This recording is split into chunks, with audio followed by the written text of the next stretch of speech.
Good day, students. Welcome again to an exciting educational video today. This is Dr. Luisito Masanga at your service. Thank you very much to those students from Luzon, Visayas, and Mindanao who are faithfully and consistently watching my educational video. A warm round of applause to all of you. Mabuhay!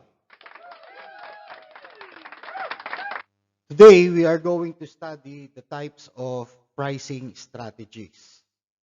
And our learning outcomes, at the end of the tutorial video, students will learn and understand the concept of pricing. And they will comprehend, gain knowledge on the types of pricing strategies, including when to use those pricing strategies. To continue, let us first define what is pricing. Pricing is one of the P in the marketing mix. Okay?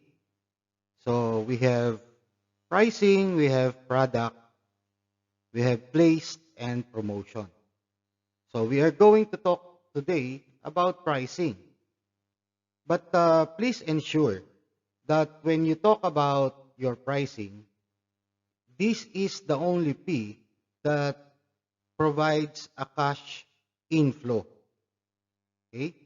Like for example, this is the endearing characteristic of pricing as one of the P. Okay?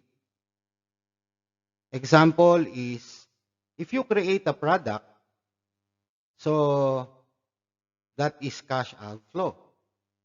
You need an investment. Same is true if you are going to implement your distribution management, that is also a cash outflow. And with your promotions, in order to communicate with your target market, you have to execute a integrated marketing communication or promotion, and that is also a cash outflow.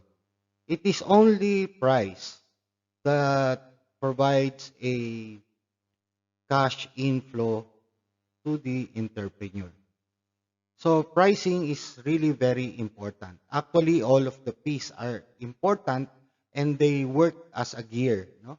They support one another. All right.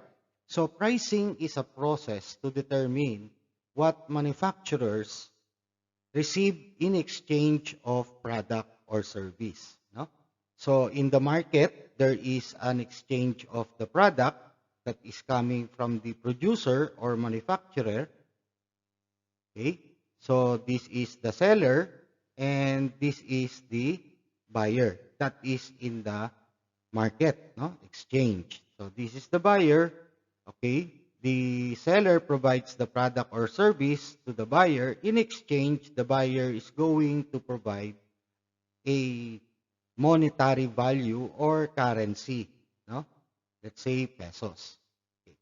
So this pricing is dependent on two factors. The intrinsic, which is the internal factor, such as the manufacturing cost, the raw material cost, the profit margin, okay?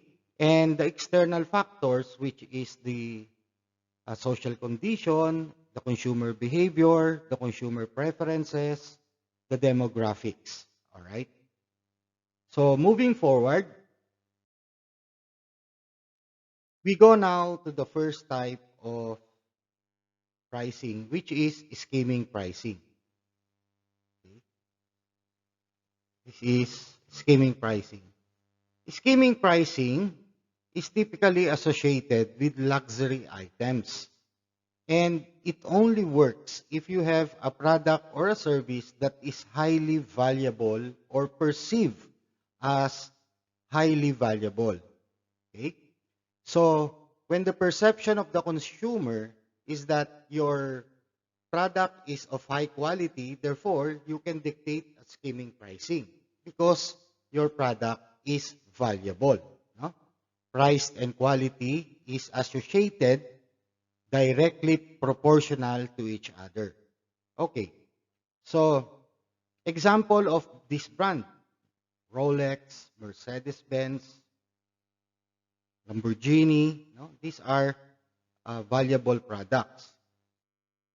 The use of price scheming model and the high price that it dictates reinforces their luxury perception.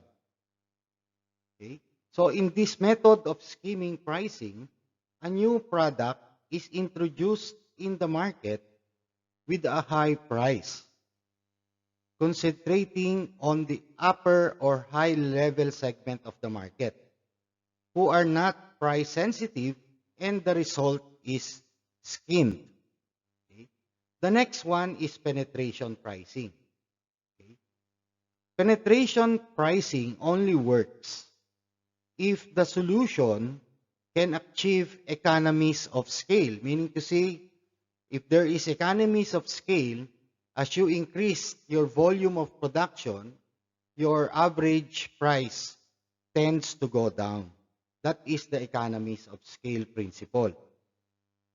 Or penetration pricing can only be used as part of the go-to-market strategy in hope of gaining brand loyalty that will last when the price eventually rises. So penetration pricing is the opposite of scheming pricing. You come in at the market at a low price. Okay? The price is kept low to increase, of course, your consumer, and then using this strategy, more consumers can be penetrated or reached. Moving to the strategy is geographic pricing strategies. What is this? It is about the use to price product as per its geographical location. And the ruling is, as the distance increases from the point of production, the cost of the product increases. That is geographic pricing. And in contrary, if the distance is shorter from the point of production, the cost of the product decreases. The next one is special pricing strategies. Special pricing strategy is most used for promotional, or you want to promote a product. No? In this strategy, pricing is changed for a short interval of time. Okay? The next one is cost plus. What is cost plus? Cost plus pricing can be defined as the cost of production per unit of product plus profit margin decided by the company or entrepreneur or top management. That is cost plus. There is cost of production per unit of product plus your profit margin. The next one is price discrimination. Price discrimination strategy is when you set a different price for the same product. You have the same product, okay, but your pricing will be different. Example, okay? Movie theaters. They sell discounted tickets for children and senior citizens, or PWDs, even though their ticket costs less. People in those demographics can see the same movies and sit in the same seat as customers paying full price for their tickets. The purchase experience is the same, but the price is different based on their demographic. Another example of price discrimination is in airline ticketing.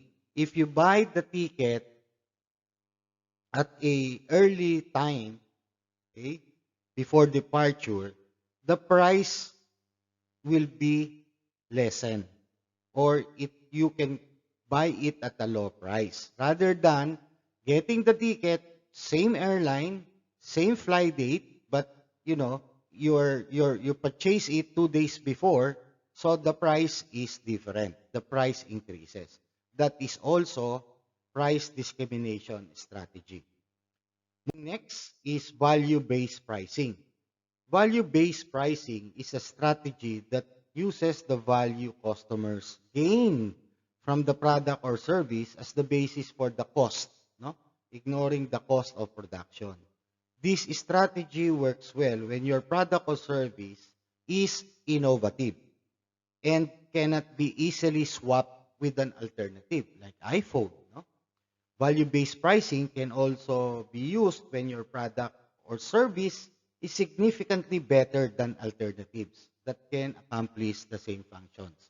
So that is value-based pricing, and this is our reference literature for our discussion today.